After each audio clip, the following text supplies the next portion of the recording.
वाह, क्या बात है स्टूडेंट्स। क्या किस्मत है आपका।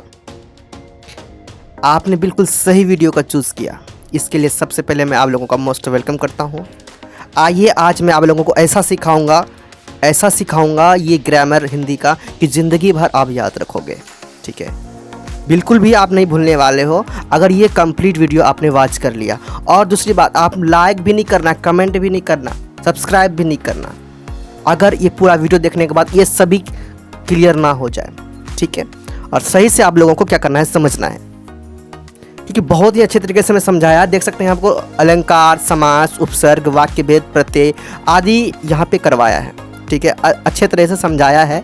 इसीलिए आप लोगों को वीडियो पूरा वॉच करना है, फिर आप लोगों को डिसीजन लेना है कि मेरा वीडियो कैसा है कैसा नहीं। ओके, तो चलिए हम लोग देर नहीं करते हुए स्टार्ट करते हैं, क्योंकि आप लोगों का एग्ज़ाम करीब है। चलो स्टार्ट करते हैं। हम लोग सबसे पहले सीखेंगे हिंदी व्याकरण में अलंकार। ओके, अलंकार को समझेंगे, उसके बाद फिर हम लोग दूसरे ग्रामर में जाएंगे। ओके, तो सबसे पहले हम लोग हिंदी व्याकरण में अलंकार को सीख रहे हैं। तो स्टूडेंट्स, मैं आपको बता दूं, मेरे पास अभी व्यवस्था उस तरह का नहीं है। पहले तो मेरे पास बोर्ड था, हर कुछ था। ओके, एक अच्छा कोचिंग सेंटर था, लेकिन मैंने आप लोगों को पहले सिचुएशन बताया होगा कि सिचुएशन क्या है हमारा, हम कहाँ से कहाँ पहुँच गए हैं, किस सिचुएशन में जाके पहुँच गए हैं। आप लोगों एक दिन मैं आप लोगों को अलग से बताऊंगा ज़रूर। चलो ठीक है, स्टार्ट करते हैं। पहले से लिख के रख दिया यहाँ पे कॉपी में, ताकि हमको अलग से लिखना ना पड़े। लिखते वक्त टाइम बहुत ही वेस्ट हो जाता है। ओके, तो इसीलिए मैंने लिख के रख दिया, यहाँ पर देख लीजिए। चलिए देखते हैं हिंदी व्याकरण में अलंकार। स्टूडेंट्स, अलंकार का नाम ही सुनते हैं आप लोगों को दिमाग में ये रखना है, अलंकार का जो शाब्दिक अर्थ होता है वो होता है आभूषण। अलंकार आभूषण, अलंकार आभूषण। अलंकार को सुनते ही आप अपने दिमाग में ये लाना कि अलंकार एक आभूषण है। ओके, अलंकार क्या है, आभूषण है।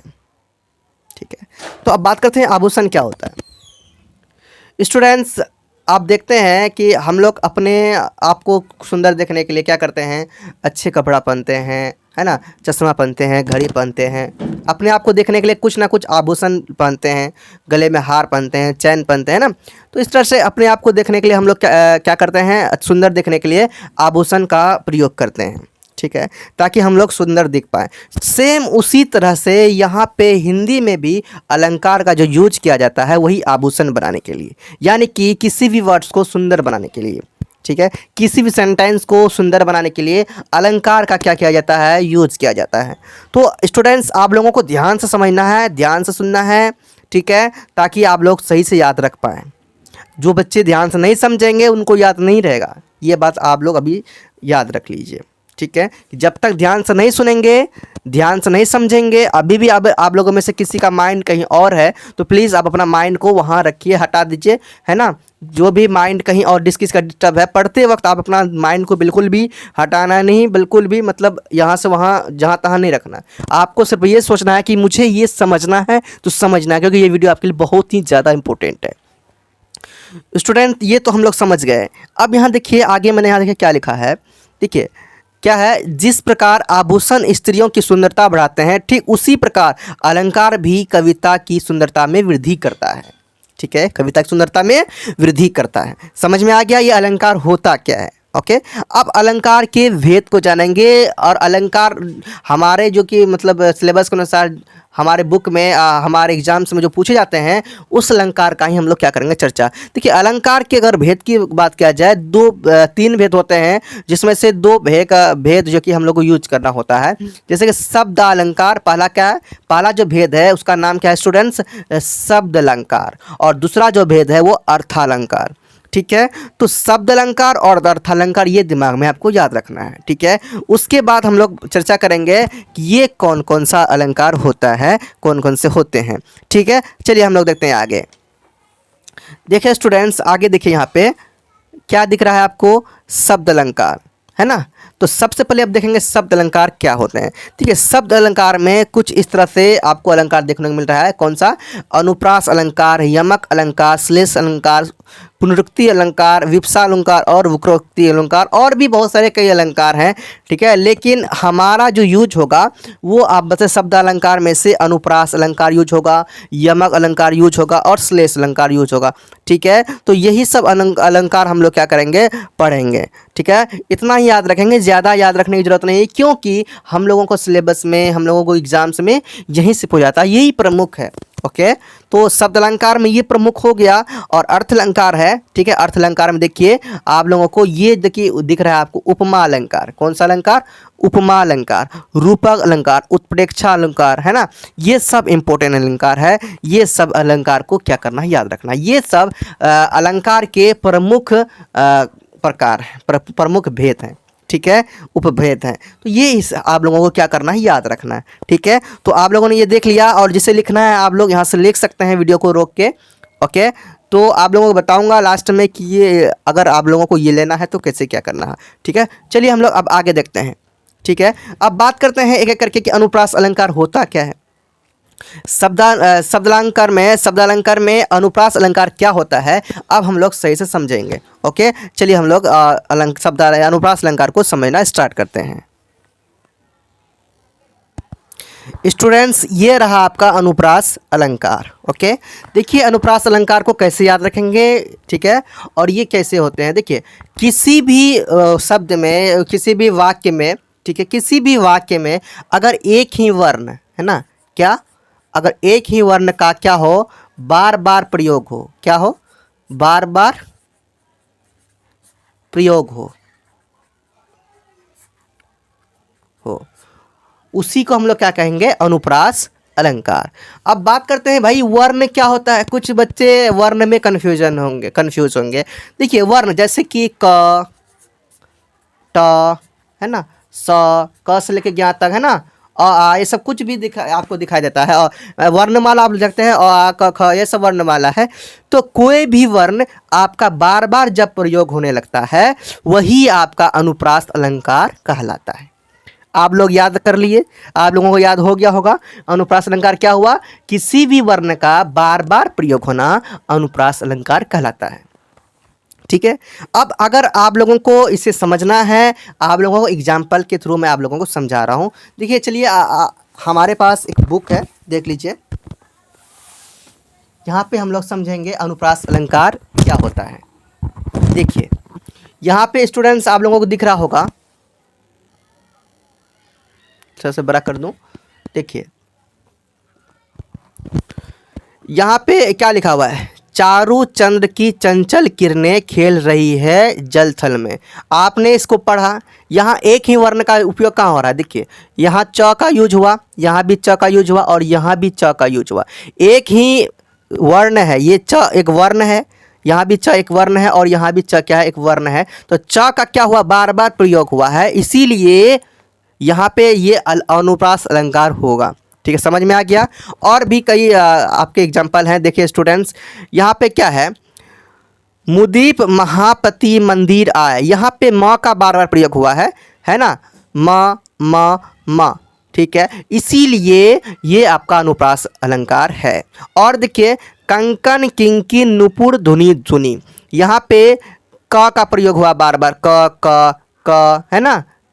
इसी तरह से आप देखें न भी यूज हुआ है, लास्ट में न है तो क का और न का भी यूज हुआ है, लेकिन हम लोग न ही समझ क ही समझेंगे। स्टार्टिंग में क्या है, क है, तो क अंग वर्ण का क्या हुआ, यहाँ पे यूज हुआ है। इस तरह से आप लोग समझ गए होंगे कि वर्ण के अनुसार, है ना, हम लोग वर्ण को देख लिए, वर्ण के अनुसार हम लोग देखे थे क्या हुआ था कि अनुप्रास अलंकार क्या होता है कि वर्ण ही बार बार प्रयोग होते हैं, वही आपका अनुप्रास अलंकार कहलाता है, ठीक है।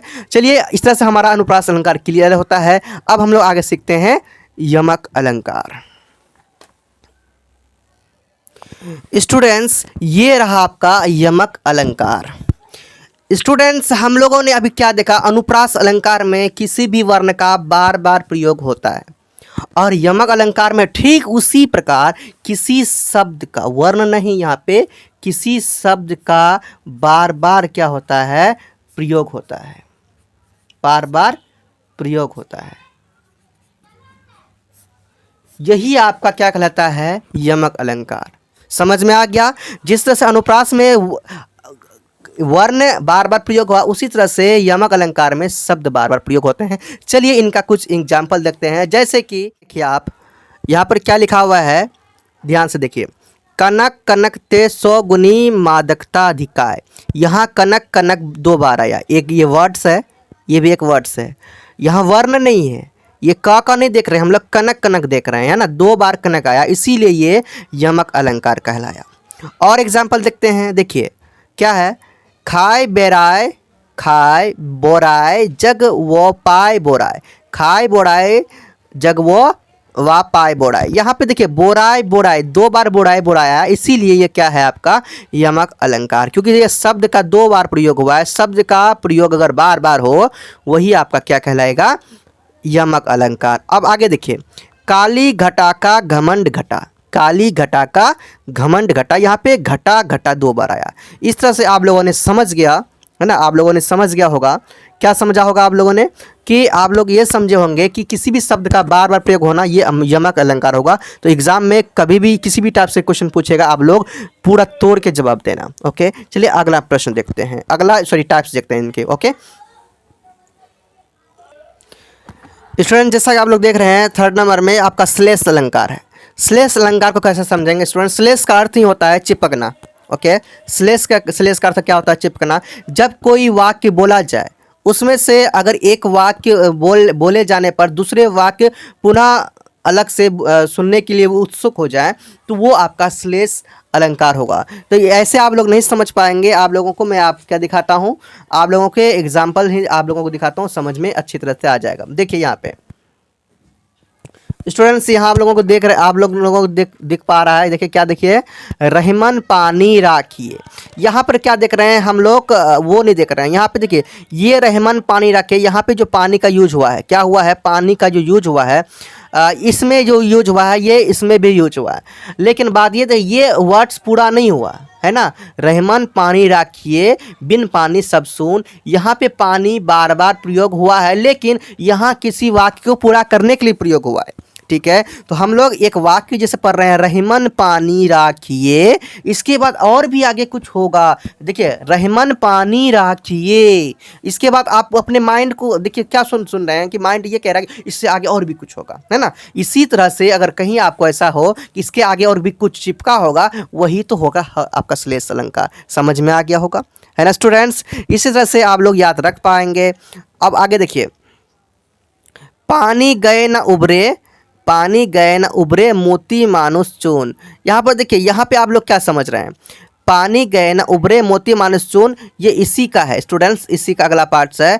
तो यहाँ पे देखिए अगर इसको अलग से देखा जाए, पानी गए न उबरे मोती मानुष चून, पानी गए न उबरे। अब ये जो बोल रहे हैं, इसके बाद आपको ऐसा लग रहा है कि इसके आगे और भी कुछ होगा, है ना। तो इस तरह से जब हम लोगों को संभावना हो कि आगे कुछ होगा, तब हम लोग इसको क्या बोलेंगे, श्लेष अलंकार बोलेंगे। ठीक है, चलिए और भी कुछ एग्जाम्पल है। यहाँ पे देखिए क्या है स्टूडेंट्स, देखिए ध्यान से। चरण धरत चिंता करत, चरण धरत चिंता करत अरु चितवन चहु और, सुबरन को ढूंढत फिरत कवि अभी क्या है, वे विचारी चोर।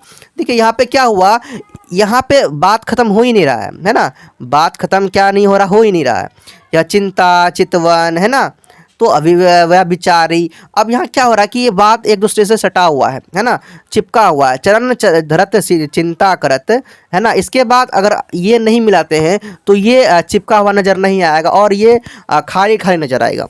ठीक है, इसलिए पूरा जब हम लोग पढ़ते हैं, तब जैसे इसको पढ़ने के बाद अब दूसरे को भी पढ़ते हैं, अगर इसको यहाँ पूरा पढ़े, इसके बाद अगले भी पढ़ने का क्या होता है, मन करने लगता है। क्यों करता है, जब ये मन करने लगता है दोनों को पढ़ने का, है ना, उत्सुकता होने लगता है कि इसके बाद क्या होगा, तभी हम लोग उसको क्या कहेंगे, श्लेष अलंकार। अब आप लोग समझ गए होंगे, कोई वाक्य अगर चिपके हो, कोई वाक्य ऐसा हो कि जो पूरा अभी खत्म नहीं हुआ हो, वैसे वाक्य अगर कहीं भी देख लेंगे तो आप समझ जाइएगा वो श्लेष अलंकार है। ओके, इस तरह से ये 3 आपका इंपॉर्टेंट था यहाँ पे। फिर आगे देखते हैं हम लोगों को क्या करना है।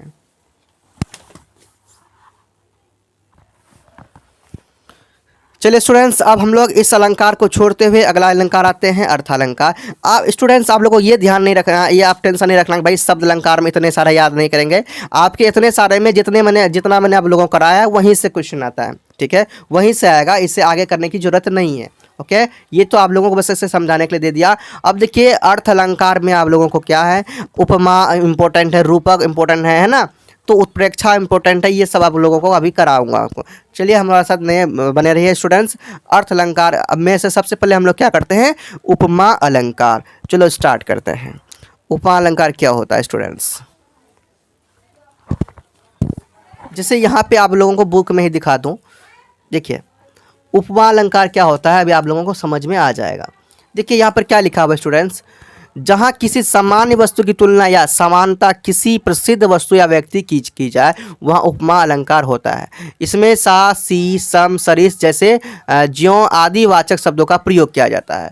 उपमा अलंकार मतलब देखिए स्टूडेंट्स, किसी भी व्यक्ति का अगर विशेषता बताना हो, है ना, किसी भी व्यक्ति का मतलब खास बात बताना हो, अगर कोई व्यक्ति कोई भी वाक्य क्या हो, खास हो, है ना, कोई भी शब्द खास हो, इन सब की जब चर्चा होगा तब हम लोग उसको क्या कहेंगे, उपमा अलंकार। उनमें से एक बात कॉमन याद रखना है कि जिसमें से सा, सी, सम, सारिस जैसे ज्यों आदि दिखाई दे, है ना, जिसमें ये आपका क्या कहलाएगा स्टूडेंट्स, उपमा अलंकार। फिर देखिए यहाँ पे आपका एग्जाम्पल भी है स्टूडेंट्स, कुछ एग्जाम्पल से हम लोग समझते हैं, है ना, उपमा अलंकार के। यहाँ पर देखिए स्टूडेंट्स, देखिए क्या है, हाय फूल सी कोमल बची हुई राख की ढेर, है ना, हाय को फूल सी, तो यहाँ पर क्या फूल सी, है ना, आपको यहाँ पर क्या दिखा था, यहाँ सी, यहाँ पर ये याद रखना है आपको, सा, सी, सम, सरिस, जहाँ भी ये सब चीज़ नजर आए ना स्टूडेंट, वहीं समझ जाना आपको ये उपमा अलंकार है। अब टेंशन कोई बात है नहीं ना, तो चलिए आगे देखते हैं और एग्जाम्पल। देखिए यहाँ पर क्या है, पीपर पात सरिस मंडोला, पीपर पात सरिस मंडोला। अब यहाँ पर देखिए पात सरिस, यहाँ पर पात सरिस का समझते हैं, मन की तुलना पीपल के पत्ते से की गई है। मन की तुलना, जो कि यहाँ पात सरिस मतलब पीपल के पत्ते से जो है ना क्या गया है, तुलना क्या गया है। तो यहाँ पे ये आपका क्या हो जाएगा, ये पात सरिस, आपको कुछ दिख रहा है पात सरिस, तो आपको यहाँ पे सरिस नज़र आ रहा है, यहाँ पे नहीं, अगर कुछ भी नहीं, पात सरिस, पात से सरिस, है ना, तो आपको यहाँ पर क्या दिखा था, यहाँ पे आप लोग जब एग्जाम्पल देख रहे थे, है ना, क्या यूज हो रहा था, यहाँ पे देखिए यहाँ पे सरिस दिख रहा है ना, सरिस। आप अब लोग समझ ही गए होंगे ये कैसे हुआ। इसीलिए जहाँ भी ये सब आपको दिखाई देगा, ये आपका क्या कहलाएगा, यमक अलंकार। तो ये आपका तब याद रहेगा जब स्टूडेंट्स आप लोग क्या याद करेंगे, क्या याद रखेंगे दिमाग में, ये रखेंगे सा, सी, सम, सरिस जैसे ज्यों, है ना, ये सब याद रखेंगे, ये आपका कंप्लीट होगा। ठीक है, देखिए स्टूडेंट्स, इसके साथ हम लोग आगे देखते हैं, आगे क्या है स्टूडेंट्स, ध्यान से। आगे आपका है स्टूडेंट्स रूपक अलंकार। नाम ही सुन के पता चल रहा है रूपक, यानी कि रूप का कोई बात होगा इसमें। ठीक है, चलिए रूपक अलंकार को भी हम लोग समझते हैं स्टूडेंट्स। यहाँ पर देखिए स्टूडेंट, देखिए लिखने का समय नहीं मिला है स्टूडेंट्स, आप लोगों को अच्छा से समझा रहा हूँ, समझिए। ठीक है, तो रूपक अलंकार, जहाँ उपमेय और उपमान, है ना, में अत्यधिक समानता के कारण एक रूपता का आभास प्रतीत हो, वहाँ रूपक अलंकार होता है। ऐसे तो समझ में नहीं आएगा स्टूडेंट। देखिए यहाँ पे क्या लिखा हुआ है, एग्जाम्पल समझिए। मैया में तो चंद्र खिलौना, है ना, चंद्र खिलौना ले हो, है ना, कह रहा मैया मैं तो चंद्र खिलौना, मतलब चंद्र सा, है ना, चंद्र खिलौना, चंद्र का खिलौना, है ना, चांद का खिलौना चाहिए उसको, है ना, हमको ये चाहिए, मैं तो लूँगा, है ना। तो अब यहाँ पे चंद्र खिलौना जो है दिख रहा है, यहाँ पे ये किसी रूप को कह रहा है, चंद्र खिलौना, है ना, तो चांद जैसा कोई खिलौना दिखा उसको, और वो चीज़ उसके बच्चे क्या कर रहे हैं, लेना चाह रहे हैं। स्टूडेंट समझ रहे, किसी रूप को, है ना, किसी रूप को देख के उसका हम लोग क्या करते हैं, उसका यूज करने लगते हैं, उसको लेने लगते हैं ना, उसी के बारे में उसका चर्चा करने लगते हैं, तब कह रहा था रूपक अलंकार। यहाँ पर रूप दिखा चंद्र खिलौना, मतलब चंद्र जैसे खिलौना। अब देखिए यहाँ पर देखिए आगे देखें, चरण कमल, है ना, चरण कमल, चरण में कमल, या चरण कमल समझते हो, है ना, चरण में कमल। इस पंक्ति में प्रभु के चरणों को ही कमल कहा दिया गया है, प्रभु के चरण कमल। यहाँ पे प्रभु के चरणों का कमल कह रहा है कि चरण ही कमल, है ना। यहाँ पर क्या समझे, अभी क्या लिखा हुआ है, चरण कमल, प्रभु के जो चरण है वो कमल की तरह है। ठीक है, तो कमल स्टूडेंट समझ सकते हैं आप लोग, किसी रूप का यहाँ यूज हुआ है ना, ये भी आपका रूपक अलंकार में आ जाएगा। और आगे देखते हैं स्टूडेंट्स, देखिए राशि मुख पर घूंघट डाले अंचल में छिप छिपाए। यहाँ पे मुख को ही शशि अर्थात चंद्रमा कहा गया है, मुख को क्या कहा गया है, चंद्रमा, है ना। तो ये मुख जो है कि यहाँ पे ही क्या कहा, इसको चंद्रमा कहा गया है स्टूडेंट। ये चंद्रमा के जैसे रूप का है, इसीलिए ये रूपक का अलंकार है। आगे देखिए, एक राम घनश्याम हित चातक तुलसीदास। यहाँ तुलसीदास को चातक बताया गया है ना। तो तुलसीदास को किस रूप का बताया गया है? चातक रूप का। तो समझ गए। और भी कई एग्जाम्पल है। देखिए ऐसा स्टूडेंट्स ये तब समझ में आएगा जब ये रूपक अलंकार तब पूरी तरह से क्लियर होगा जब कई सारे एग्जाम्पल्स आप देखेंगे। यहाँ देखिए बहुत सारे एग्जाम्पल्स है, जो भी एग्जाम्पल्स समझ में नहीं आता आप लोग समझ लीजिए, ठीक है। ऐसे आप लोगों को समझना है रूपक अलंकार में किसी रूप की तरह। समझ में आ गया? तो एग्जाम में अगर आ जाएगा रूप की तरह, आपको रूप को खोजना है और रूप कोई मिल जाए तो आपको ये समझ जाना है कि वो आपका क्या होगा, रूपक अलंकार। ओके, नेक्स्ट है उत्प्रेक्षा अलंकार। ये अलंकार बहुत बच्चों को समझ में नहीं आता है, ओके, लेकिन फिर भी मैं आपको आसानी से समझा दूंगा, ठीक है। ये आप लोगों को याद रखना है। देखिए उत्प्रेक्षा अलंकार में आपको कुछ नहीं सोचना है। अब यहाँ पर एक बात लिखा हुआ है, उपमेय में उपमान की संभावना प्रकट की जाए। जहाँ उपमेय में जिस उपमेय में उपमान की संभावना प्रकट हो, है ना, वो उत्प्रेक्षा अलंकार कहता है। तो ये भी समझ नहीं आया, इसको भी छोड़ो। आपको सिर्फ इतना याद रखना है जिसमें आपको मानो, जानो, मनु, जनु, जनहु, मनहु आदि दिखाई दे, वही आपका उत्प्रेक्षा अलंकार है। बस इतना ही समझ लो। जैसे कि कहती हुई उत्तरा के नेत्र जल से भर गए हैं, है ना, जल से भर गए, हिमकणों से पूर्ण मानो हो गए पंकज नए। यहाँ में मानो आपको दिखाई दे रहा है, ठीक है, यहाँ देखा है ना मानो, तो मानो दिखा दिया, इसीलिए उत्प्रेक्षा अलंकार है। आगे देखिए, उस काल में मारे क्रोध के तनु कांपने उनका लगा, मानो हवा के जोर से सोता हुआ सागर जगा। यहाँ पे तनु नजर आ रहा है ना, तनु नजर आ रहा है और यहाँ पे मानो नजर आ रहा है। छोड़ो, हम लोग मानो, देखो यहाँ पे देखिए मानो है ना, तनु नहीं है तो मानो तो है। इसीलिए आपको इनमें से कुछ ना कुछ नज़र आपको आ जाएगा। इसीलिए आपको ये याद रखना है, ये आप लोग लिख लीजिए और इसे याद कर लीजिए। तो ऐसा आपको कहीं नज़र आए, ये आपको याद रखना है, वो आपको क्या कहलाएगा, उत्प्रेक्षा अलंकार कहलाएगा, है ना स्टूडेंट्स। इस तरह से आप लोग उत्प्रेक्षा अलंकार भी समझ गए होंगे। चलिए आगे चलते हैं। इस तरह से स्टूडेंट्स मैं आपको बात करूँ यहाँ पे, बताऊं कि देखिए हम लोगों ने अभी अलंकार देखा, ठीक है, शब्द अलंकार देखा, अर्थ अलंकार देखा, टोटल सभी को मिला के ना हम लोगों को इतना ही याद रखना है, ठीक है। इतना अगर याद रख लेते हैं तो समझो कि आपका एग्जाम में, किसी भी एग्जाम में आपको कुछ भी पूछा जाए आप आराम से जवाब दे पाएंगे। इस तरह से हमारा अलंकार क्या होता है, यहाँ पे ख़त्म होता है। चलिए स्टूडेंट्स, अब हम लोग कुछ आगे देखते हैं। देखिए आगे हम लोग क्या देखते हैं, अब हम लोग देखेंगे स्टूडेंट्स, देखिए क्या देखेंगे,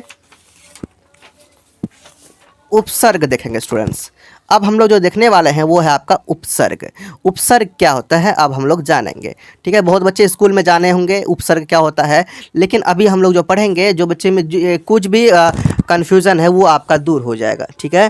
जैसे इसको मैं छोटा कर दूँ थोड़ा सा, यहाँ पे देखिए उपसर्ग समझिए स्टूडेंट्स। उपसर्ग क्या है, उपसर्ग भाषा के वे सार्थक लघुत्तम अंश है ना, वे सार्थक लघुत्तम अंश है जो शब्द के आरंभ में लगकर नए शब्दों का क्या करता है, निर्माण कर देता है, ठीक है।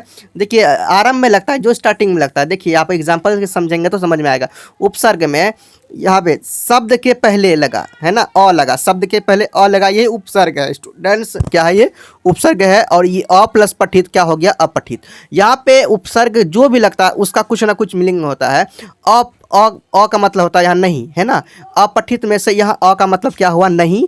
अपठित मतलब नहीं पढ़ा हुआ, है ना, अपठित। बेकार, है ना, बे और कार, यहाँ कार में क्या मिला, बे मतलब होता है मतलब बिना क्या हुआ, है ना, बे मतलब फालतू, ठीक है, इसीलिए बेकार, है ना। बे उपसर्ग है, स्टार्टिंग से कार से पहले बे लगा, जो यही आपका उपसर्ग है। यानी किसी भी बल से पहले प्र लगा, है ना, प्रबल, है ना, बल से भी अधिक होता है प्रबल, तो इससे बल से पहले प्र लगा। जिससे किसी भी शब्द से पहले जो आता है वो क्या होता है स्टूडेंट्स, वो आता है आपका उपसर्ग। याद हो जाएगा ना आप लोगों को। उपसर्ग क्या होगा, ना दान, दान से पहले ना लगा, ये उपसर्ग है। पुत्र से पहले सु लगा, ये उपसर्ग है। इसी तरह से आप लोगों को ये याद रखना है उपसर्ग क्या होता है। समझ में आ गया होगा कि उपसर्ग क्या होता है, ठीक है। चलिए स्टूडेंट्स हम लोग आगे देखते हैं। उपसर्ग समझ में आ गया। अब हम लोग प्रत्यय देखते हैं। उपसर्ग के बाद क्या देखेंगे स्टूडेंट्स, प्रत्यय देखेंगे। चलिए ये आपका प्रत्यय रहा, यहाँ पे देख लीजिए प्रत्यय कैसे करेंगे स्टूडेंट्स। उपसर्ग में तो हम लोग स्टार्टिंग में क्या करते थे, जोड़ते थे, है ना। स्टार्टिंग में किसी अंक को हम लोग या शब्द को क्या करते थे, जोड़ देते थे, लगा देते थे, है ना, किसी वर्ण को लगा देते हैं। तो यहाँ पे हम लोग क्या करेंगे स्टूडेंट, देखिए यहाँ पे हम लोग क्या करेंगे, प्रत्यय शब्द के अंत में, प्रत्यय क्या होता है, शब्द के किसी भी शब्द के अंत में लगाकर उसके अर्थ को क्या करते हैं, बदल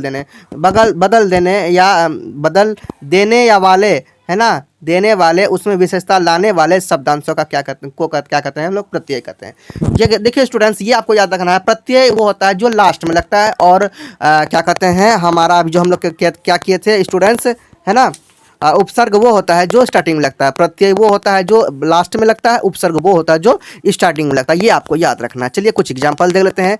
ये देखिए, रथ में वान लगा, ये आपका प्रत्यय है ना, प्रत्यय लिख भी दिया है। शब्द है रथ में वान लगा, रथवान, जो रथ को चलाता है ना। यहाँ पे सुंदर में ता लगा, ता प्रत्यय है, ता लगा, सुंदर में ता लगा, क्या होगा, सुंदरता, है ना। पान में वाला लगा, यहाँ वाला क्या है, प्रत्यय है, पान में वाला लगा तो हो गया पान वाला, है जो पान बेचता है ना। आगे चाय पे वाला लगा तो चाय वाला हो गया, जो चाय बेचता है। नौकर प्लस ई हुआ, नौकरी हो गया, जहाँ कहीं काम किया जाता है ना। तो जादू प्लस गर, जादूगर हो गया। इस तरह से आपने देखा कि लास्ट में ये लगा स्टूडेंट्स, अंतिम में लगा, यही आपका क्या कहलाता है, प्रत्यय कहलाता है। ये आप लोगों को याद रखना है। समझ में आ गया आप लोगों को प्रत्यय क्या होता है। चलिए स्टूडेंट्स, हम लोग आगे कुछ अलग सीखते हैं। स्टूडेंट्स आगे हम लोग क्या सीखेंगे, हम लोगों को क्या हो गया, प्रत्यय हो गया, अलंकार हो गया, है ना, प्रत्यय अलंकार उपसर्ग ये सब हो गया। अब हम लोग देखिए क्या सीखते हैं स्टूडेंट्स।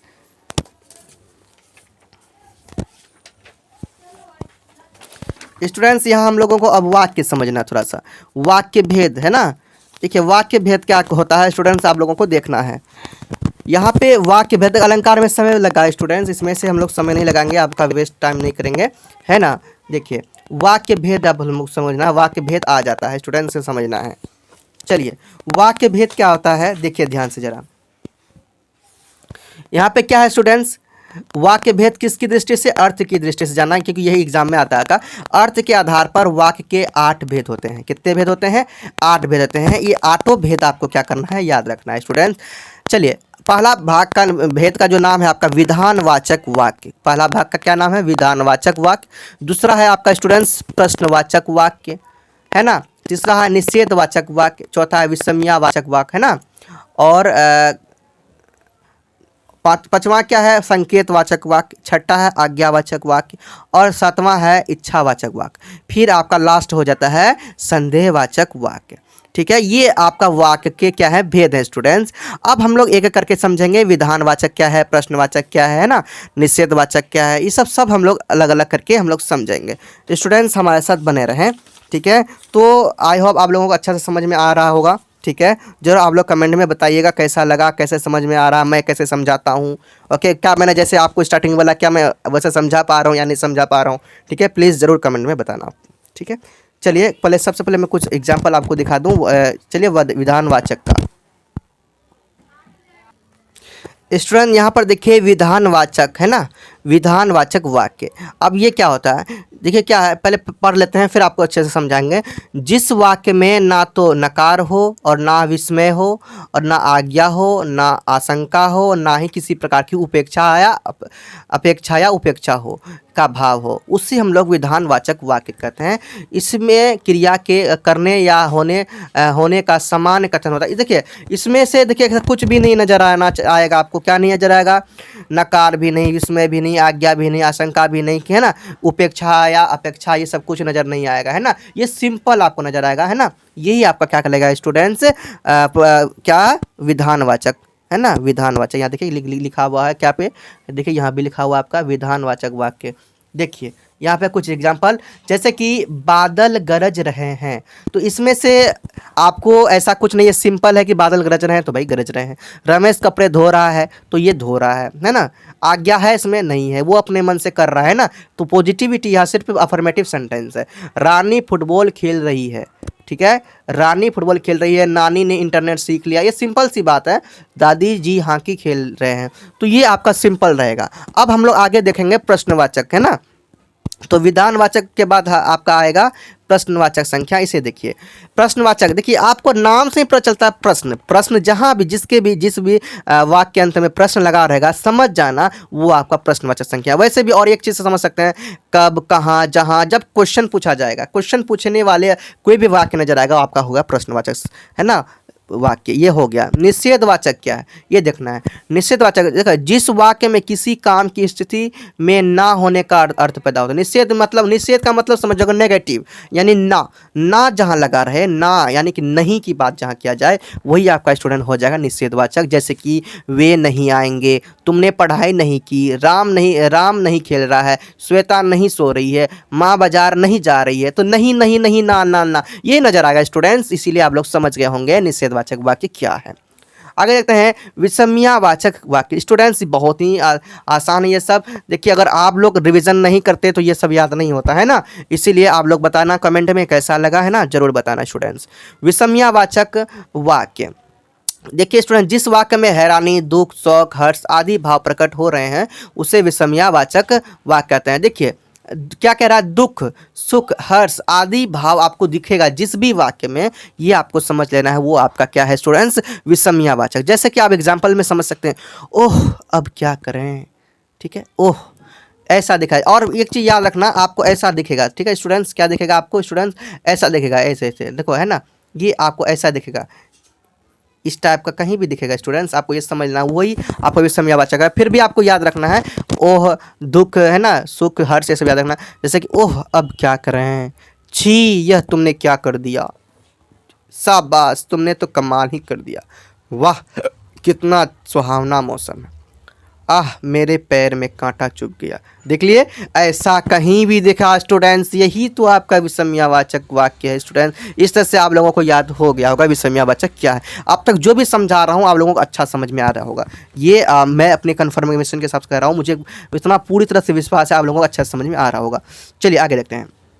संकेत, नाम से पता चल रहा, संकेत, संकेतवाचक वाक्य, जिस वाक्य में किसी काम के होने के पीछे किसी कारण है ना, किसी कारण उपस्थिति का संकेत किया जाता है उसे संकेतवाचक। जैसे कि यदि बादल होते तो बारिश होती, यहाँ संकेत है कि बादल होते तो बारिश होती, या संकेत है अगर आप साथ चलते तो बड़ी खुशी होती, अगर हम साथ चलते तब याद देखो क्या किसी बात की संभावना है, किसी बात का कारण छुपा है ना, इसमें से इस वाक्य में कोई न कोई कारण है ना।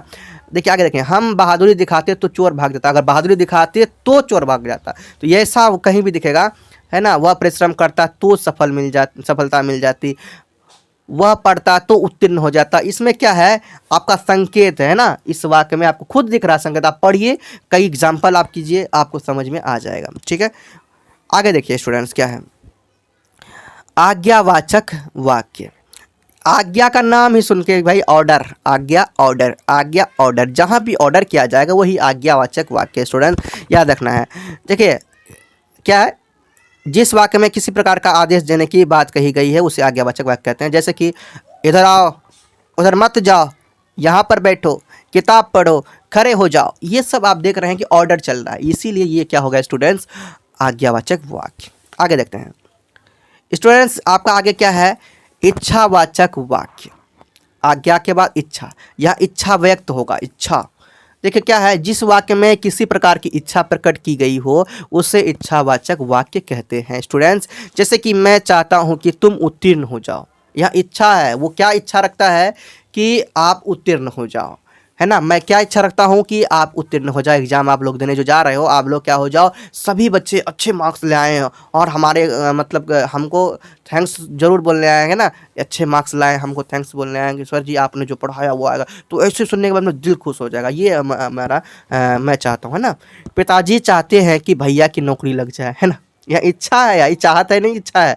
अध्यापक जी चाहते हैं, चाहत यानी इच्छा, अध्यापक जी चाहते हैं मैं पढ़ाई करूँ। माँ चाहती है कि मैं नित्य व्यायाम करूं, मेरा मित्र चाहता है कि मैं सदैव उसके साथ रहूं। इस तरह से आप लोगों को समझ में आ गया होगा कि इच्छावाचक वाक्य क्या होता है। ओके, आगे लास्ट है आपका 8 नंबर में। देखिए स्टूडेंट्स क्या है 8 नंबर में, संदेहवाचक वाक्य। स्टूडेंट्स संदेह, किसी में आपको क्या होता है, शक, संदेह शक, संदेह शक, ठीक है।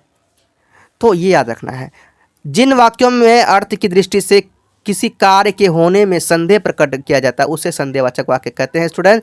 जैसे कि शायद, शायद आज बारिश हो, काश, काश ट्रेन समय पर आ जाए, राहुल, राहुल शायद आज नहीं आएगा, कदाचित कल आंधी आएगी, शायद बारिश के साथ ओले पड़ेंगे। यहाँ हम संभावना होता है, शक होता है, है ना, संभावना हो, शक हो, ऐसा कहीं भी स्टूडेंट दिखाई दे स्टूडेंट्स, ये आपको याद रखना है स्टूडेंट्स। क्या याद रखना है? वो आपका संदेह है ना, जिसमें संदेह हो आपको कि ये होगा, होने वाला है ना, काश, ये सब याद रखना है। शायद आज बारिश हो, काश ट्रेन समय पर आ जाए, राहुल शायद आज नहीं आएगा, कदाचित कल आंधी आएगी, शायद बारिश के साथ ओले पड़ेंगे, संभावना है ना, संदेह है, ये आप लोगों को याद रखना है स्टूडेंट्स। इस तरह से आपका क्या हो जाता है यहाँ पे क्या कहते हैं, हम लोगों ने वाक्य भेद समझ गए अच्छे से, है ना। तो अब देखिए यहाँ पे अगर बात किया जाए स्टूडेंट्स, कुछ एग्जाम्पल्स भी है, देखना चाहें, अगर चाहें आप करना तो इसे कर सकते हैं लिख के, है ना। वाक्य परिवर्तित कीजिए, इसमें से परिवर्तित भी कर सकते हैं और वाक्य भी पहचान सकते हैं, देख लीजिए, है ना। और यहाँ पे वाक्य भेद भी है, तो बहुत अच्छी बुक है ये। वाक्य भेद है, भागना व्यर्थ है, मैं अंधेरे से नहीं डरता, है ना, ओह ऐसी भयंकर गर्मी, ठीक है। तो ये आप लोगों को देख लिया, आप लोग समझ गए होंगे। जिसे भी आप इनका क्या करना है, अगर क्वेश्चन लेना है तो आप कमेंट कीजिएगा और टेलीग्राम ज्वाइन कीजिएगा, आपको मिल जाएगा। ओके, चलिए आगे देखता हूँ। आगे हम लोग क्या पढ़ेंगे स्टूडेंट्स, वाक्य ये हो गया कंप्लीट, है ना, वाक्य भेद कंप्लीट हो गया। अब हम लोग देखते हैं स्टूडेंट्स समास। अब क्या देखेंगे हम लोग, समास, ठीक है। तो कई बच्चे जानते भी होंगे समास और कुछ बच्चे नहीं भी जानते हैं, ठीक है। चलिए हम लोग स्टार्ट करते हैं समास को।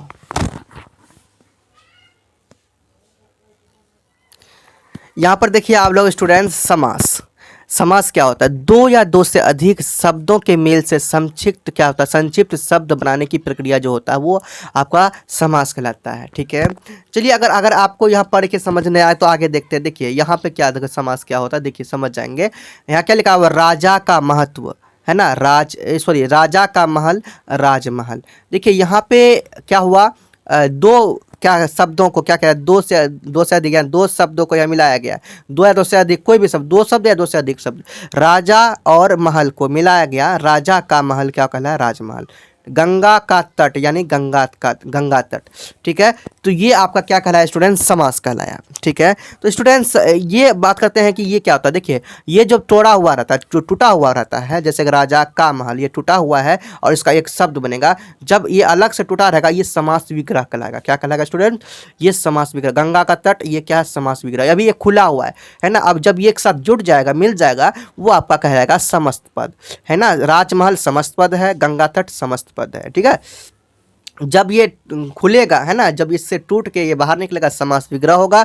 आपको समास का विग्रह भी करने के लिए कह सकता है और समस्त पद भी बताने के लिए कह सकता है, ठीक है। तो आपको इस तरह से समझना है पहले, समस्त पद और समास विग्रह, ठीक है। चलिए हम लोग देखते हैं स्टूडेंट्स, समास के कितने भेद होते हैं। देखिए समास के स्टूडेंट्स एटलीस्ट 6 भेद होते हैं, ये आपको करना है।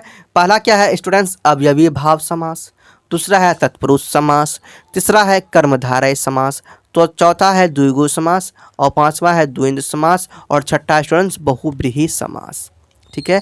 तो ये आपका क्या है स्टूडेंट्स, समास है। चलिए हम लोग एक एक करके क्या करते हैं, इसका तैयारी करते हैं, है ना। एक देखिए स्टूडेंट्स, यहाँ आपका दिख रहा है अवयवी भाव समास, यही हम लोग अभी करने वाले हैं। देखिए अवयवी भाव समास क्या होता है, लिखिए क्या लिखा हुआ है, जिस समस्त पद में पहला पद क्या हो, अवयव होता है और प्रधान होता है। पहला पद अवयव भी हो यानी कि टूटने वाला ना हो, और वो पद प्रधान भी हो यानी कि पहले आए। देखिए यहाँ पे पहला पद है आ भर बा, क्या है, तो यहाँ पे समस्त पद में क्या है, आ जन्म, और इसको हम लोग विग्रह करेंगे जन्म का, तो जन्म से लेकर या क्या है, आ, है ना। तो जन्म क्या है, जन्म से, आ जन्म मतलब जन्म से लेकर, तो इसका मतलब हो गया अगर विग्रह करेंगे तो। अब यहाँ पर क्या है, पहला पद आ है, देखिए पहला है ना, आ जुड़ा हुआ है, तो ये आपका क्या कहलाया स्टूडेंट्स, अवयवी भाव समास।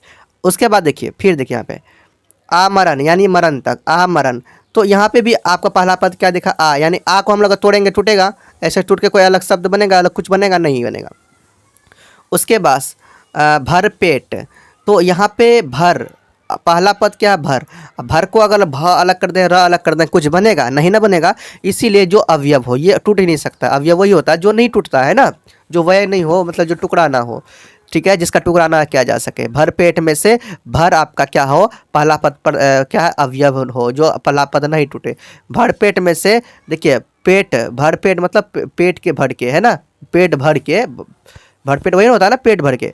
अब क्या है, बकायदा, यहाँ बा क्या है आपका पहला पद है, और बा का हम लोग तोड़ नहीं सकते हैं, अवयव है ये, ठीक है। पहला पद क्या है आपका, प्रधान जो है वो क्या है आपका अवयव है ना, समस्त पद में पहला अवयव है।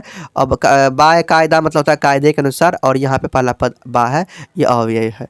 उसके बाद यथाविधि, यथाविधि में क्या है, विधि के अनुसार, और यहाँ पे पहला यथा है। यथा का अगर बात किया, यथा को अगर हम तोड़ना चाहें वो टूटेगा नहीं, और ये पहला पद आपका अवयव हो गया, ठीक है। इस तरह से आप लोग समझ ही गए होंगे स्टूडेंट्स अवयवी भाव समास क्या है और कैसे हम लोग पहचानेंगे, कैसे समझेंगे, ठीक है। चलिए आगे देखते हैं क्या है लिखा है स्टूडेंट्स, तत्पुरुष समास। यहाँ पे देखिए, जिस समास का दूसरा पद क्या हो, प्रधान हो, और पहला पद गौण होता है, उसे तत्पुरुष समास कहते हैं। देखिए स्टूडेंट्स, ये आपको ना वहाँ से लिया जाता है, जब से कर्म ने कर्म को है ना कारक से लिया जाता है स्टूडेंट्स, फिर भी आप लोग यहाँ समझेंगे तो समझ में आ जाएगा। देखिए यहाँ पे क्या है स्टूडेंट्स, पहला क नंबर में क्या है, जैसे कारक या विभक्ति के अनुसार इसको लिया जाता है, पहले ही लिख दिया, देखिए कारक या विभक्ति के अनुसार इसे लिया जाता है। पहला क्या है, कर्म तत्पुरुष, पहला कर्म है, कर्म तत्पुरुष है। इस वाक्य, इस समास में कर्म कारक की विभक्ति को है ना, को का लोप हो जाता है, को लिया जाता है। यहाँ पे देखो, यश प्राप्त, यश को प्राप्त, यश प्राप्त क्या हुआ, यश को। परलोकम क्या है, परलोक सॉरी परलोक गमन, तो परलोक को गमन यानी परलोक को जाने वाले। क्या है, स्वर्ग प्राप्त यानी स्वर्ग को प्राप्त। यहाँ पे को नजर आ रहा है ना, जिसमें से को आपको दिख जाएगा, जिसे हम आप लोग विग्रह करेंगे, ये समस्त पद है, जिसे हम लोग विग्रह करेंगे को नजर आ जाएगा, आपका क्या है कर्म तत्पुरुष में आ जाएगा, ठीक है। और इसमें आगे देखेंगे करण तत्पुरुष, इसी में आता है वो, उसी में जुड़ जाता है, तत्पुरुष से पहले जुड़ जाता है वो। ख में है करण तत्पुरुष, इस समास में करण तत्पुरुष की विभक्ति से है ना, करण तत्पुरुष के किससे है, विभक्ति से है। जैसे कि गुण युक्त है ना, क्या है यहाँ पे, गुण युक्त, गुण से युक्त है ना। क्या है, करण, यह याद रखना है कि से आपको यहाँ पर से नजर आएगा, ठीक है। हस्तलिखित, हस्त से लिखित मतलब हाथ से लिखा हुआ। रोगग्रस्त, रोग से ग्रस्त, यहाँ आपको से दिखा जाएगा। पहले आपने क्या देखा, को देखा है ना, उसके बाद आपने क्या देखा, करण तत्पुरुष में से यहाँ से दिखा है ना। पहले क्या देखा आपने स्टूडेंट्स, आपको कर्म को, यहाँ पर क्या देखा, कर्म को दिखा। फिर आपको क्या दिखा स्टूडेंट्स, करण से, क्या देखा, करण से, समझ ही गएंगे। और इसका क्या है, यहाँ पे शब्द, पूरा सा शब्द है ना, और यहाँ पर शब्द, और यहाँ पे क्या है आपका विग्रह किया गया है ना, तो ये आपने देख लिया, इस शब्द का क्या हो गया, विग्रह किया गया। और अब देखिए अगर आ गया संप्रदान तत्पुरुष, संप्रदान में समझते हैं क्या आएगा, संप्रदान के, जहाँ के नजर आएगा, जैसे कि रसोई घर, रसोई के लिए घर, हथकड़ी, हथ के लिए कड़ी, देशभक्ति, देश के लिए भक्ति है ना। तो इस तरह से आप लोग समझ गए होंगे संप्रदान तत्पुरुष क्या है। तो ये सब तत्पुरुष समास में आ जाता है स्टूडेंट्स, ऐसे जहाँ भी नजर आएगा आप लोग ऐसे समझ जाइएगा, ठीक है। चलिए हम लोग आगे देखते हैं। और आगे है अपादान तत्पुरुष, तो यहाँ पे भी देख लीजिए, अपादान तत्पुरुष में यहाँ पे भी से लिया जाएगा। तो देश देख क्या है, देश निकाला, देश से निकाला। ऋण मुक्त, ऋण से मुक्त। बंधन मुक्त, बंधन से मुक्त। समझ में आ गया। उसके बाद संबंध तत्पुरुष, संबंध तत्पुरुष आ जाता है। संबंध भी है, संबंध में क्या है कि का के की नजर आएगा। जैसे राजा, राजपुत्र, राजा का पुत्र। जल, जल धारा, जल की धारा। गंगा तट, गंगा का तट। तो इस तरह से आपको ये सब चीज़ नजर आ रहा है का के की संबंध तत्पुरुष में। ये सब आपका क्या हो जाएगा, संबंध तत्पुरुष, और ये किस में आ जाएगा, तत्पुरुष समास में आ जाएगा, ठीक है। आगे देखते हैं अधिकरण तत्पुरुष, यहीं तक लिया जाएगा स्टूडेंट। और तो एक है कर्मधारय, वो भी लिया जाएगा। देखिए क्या अधिकरण तत्पुरुष में देख लीजिए, इस समास में अधिकरण कारक की विभक्ति पे पर का लोप है, पर लगा रहेगा। देखिए चिंता क्या है, चिंता मग्न है ना, चिंता में मग्न। यहाँ देखिए क्या लगा रहेगा, ये देखो पर और में, ये दोनों लगा रहेगा स्टूडेंट्स। में और अधिकरण में और पर दोनों लगता है इसमें, ठीक है। तो जहाँ लगा रहेगा में और पर, जिसमें आपको नजर आएगा, जिसको विग्रह करेंगे तो ये सब आपको नजर आएगा ना। चिंता मग्न यानी चिंता में मग्न। आप बीती, आप पर बीती। कलानिपुत, कला में निपुत। ये सब आपको क्या दिख रहा है ना, क्या दिख रहा है, में दिखा, में दिखा, में दिखा, कहीं पर दिखा, कहीं में दिखा है ना। तो ये आपका अधिकरण, आप जो वही देखेंगे कारक जब देख लेंगे तो ये समझ में आ जाएगा, ठीक है। तो ऐसे समझ में आ ही रहा होगा। कर्मधारय समास, कर्मधारय समास में आप, अब हम लोग समास में घुस गए, ठीक है। पूर्व तत्पुरुष हो गया, यहीं तक हमारा खत्म है इसका, ठीक है। तो इस तरह से आप हम लोग क्या समझ गए स्टूडेंट्स, तत्पुरुष समास समझ गए। अब हम लोग समझेंगे कर्मधारय समास, ओके। चलिए कर्मधारय समास क्या है? कर्मधारय समास में पहला पद विशेषण और दूसरा पद विशेष हो। पहला पद विशेषण यानी कि किसी का उसका विशेष हो, विशेष कुछ हो, और दूसरा पद क्या है? उपमेय हो। अब देखिए उदाहरण से समझेंगे तो समझ में अच्छा आएगा। देखिए क्या लिखा है? समस्त पद, पहला क्या समस्त पद है? नील कमल, नील कमल, विशेषण क्या है? नीला। यहाँ कमल का जो है ना क्या है? नीला, नीला है ना, विशेषण क्या है? नीला। और अगर विशेष करें तो कमल का नीला है जो कमल है ना, नील कमल क्या हो जाएगा स्टूडेंट्स? नीला है जो कमल है। इसका समास विग्रह करेंगे, नील कमल का क्या हो जाएगा अगर समास विग्रह करेंगे तो? नीला है कमल। नीलकंठ, नीला है जिसका कंठ, वो क्या होता है भाई? कृष्ण सॉरी शंकर जी होते हैं, है ना। प्रधानाचार्य, प्रधाना जोर आचार्य है ना, प्रधाना विशेषण है, प्रधान का ही विशेषण करेंगे, है ना। तो यह अगर प्रधान है जो आचार्य। क्या? श्वेतांबर है ना, श्वेतांबर, श्वेत और अंबर, तो यहाँ क्या है? श्वेत है जो अंबर। आप इस तरह से आप समझ गए होंगे। नील गगन, नीला है गगन, महाकवि। उसके बाद देखिए यहाँ पे देखिए उपमेय, देखिए यहाँ पे समस्त पद दूसरा में। यहाँ पहले क्या हम लोग देखे 1 नंबर में देखे थे समस्त पद में ये देख लिए थे, और समस्त पद में क्या देखे थे? विशेषण देखे थे यहाँ पे, है ना। समस्त पद में विशेषण देखे थे। अब हम लोग देखेंगे समस्त पद में स्टूडेंट्स क्या, देखिए समस्त में उपमेय देखेंगे। क्या है स्टूडेंट्स? कमल नयन, कमल नयन, ठीक है। तो कमल नयन है तो ये नयन उपमेय है, या नयन उपमेय है। और ये कमल उपमान, अब उपमान जो उपमेय क्या है? नयन है। ये उपमेय जो है कि आपका नयन है, और उपमान कौन है? आपका कमल है। तो कमल के समान नयन, ओके, ये इसी को बताया। जैसे कि चरण कमल, चरण कमल के जैसे चरण, चरण चरण कमल का मतलब क्या हो गया स्टूडेंट्स? अगर इसका विग्रह करेंगे, कमल जैसे चरण। क्या है? कर कमल है ना, कमल रूपी कर, कमल रूपी कर यानी क्या क्या दिया? हाथ। चंद्रमुख, चंद्र रूपी मुख। विद्या क्या है? विद्याधन, तो विद्या रूपी धन। नरसिंह है ना, नर के समान सिंह। समझ में आ गया। अब हम लोग आते हैं द्विगु समास, ठीक है। अब इसको भी समझिए। देखिए स्टूडेंट्स यहाँ आपका क्या लिखा हुआ है? द्विगु समास में जिस समास में पहला पद क्या संख्यावाची होता है और समस्त समूह का जो क्या कराता है? बोध कराता है ना, वही आपका क्या होता है स्टूडेंट्स? द्विगु समास होता है। ये आप लोगों को क्या करना है? याद रखना है, ठीक है। और यहाँ पर देख लीजिए उदाहरण समझेंगे समझ आएगा। सप्त ऋषि, सप्त ऋषियों का समूह, ठीक है। सप्त ऋषि क्या है? सप्त ऋषि, पहला पद, पहला पद क्या है आपका? प्रधान। चौमासा, देखिए ये आपको देखते जाना है। चौमासा, 4 मासों का समाहार, ठीक है। यहाँ पे देखिए अगर आपको ऐसा समझना चाहिए ऐसे समझिए। यहाँ क्या है? सप्त, यानी कि सप्त मतलब 7, सप्त ऋषि मतलब 7 ऋषियों का समूह। और चौमासा, यहाँ चौ दिखा रहा ना, चौ, ये चौ दिखा, इसका कोई ना कोई मीनिंग हो रहा है ना, संख्या हो रहा है इसका, इससे कोई ना कोई संख्या बनता है चौ से, जैसे कि 4। और आगे देखते हैं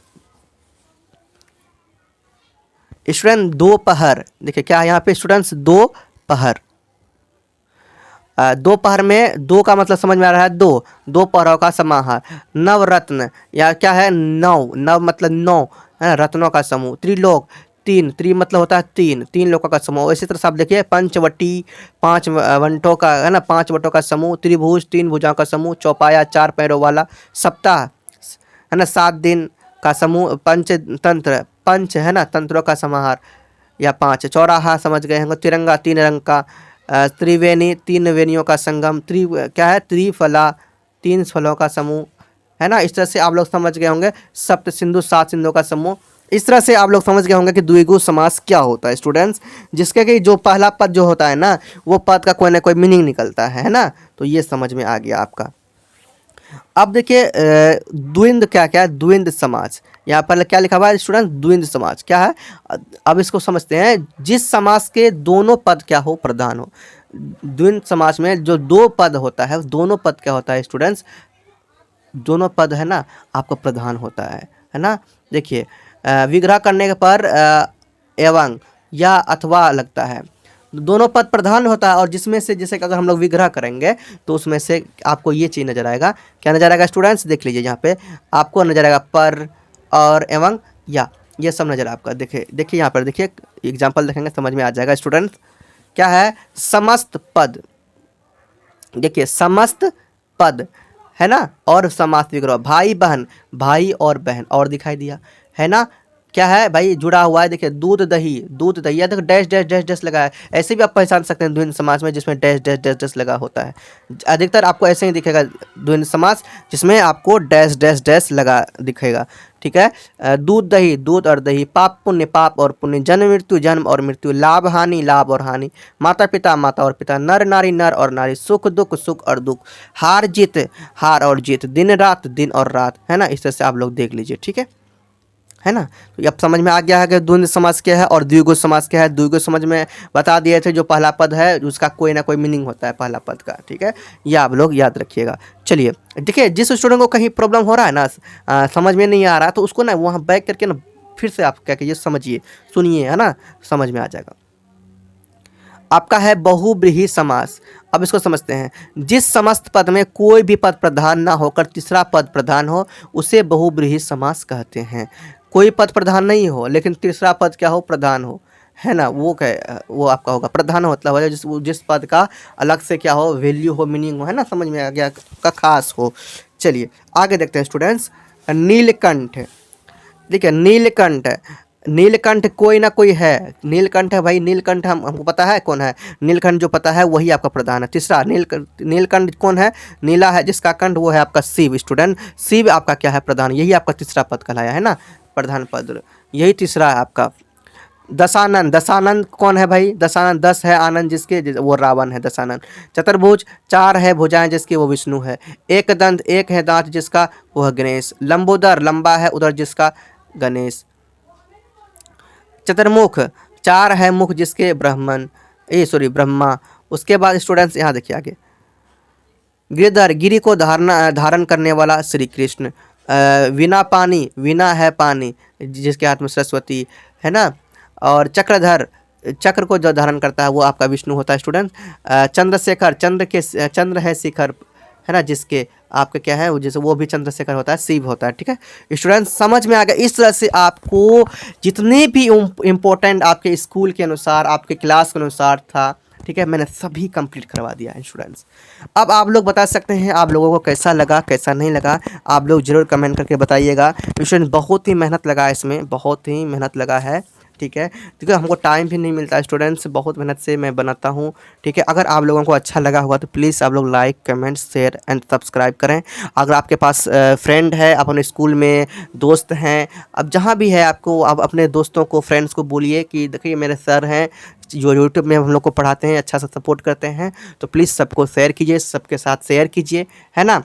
सबको बताइए सर क्या करते हैं, पढ़ाते हैं, और उस चैनल को देख के विजिट कीजिए, उनको भी अच्छा लगेगा, वो भी चैनल को सब्सक्राइब करेंगे। तो थोड़ा सा आप लोग क्या कीजिए स्टूडेंट्स, मैं आप लोगों के लिए मेहनत करता हूँ, प्लीज़ आप लोग सपोर्ट कीजिए, तब क्या जाके हम भी आगे बढ़ पाएंगे स्टूडेंट्स। ओके चलिए आज यहीं तक, नेक्स्ट क्लास में आगे बढ़ते हैं। जाने से पहले प्रेम से रहो, प्रेम से पढ़ो, प्रेम से बोलो।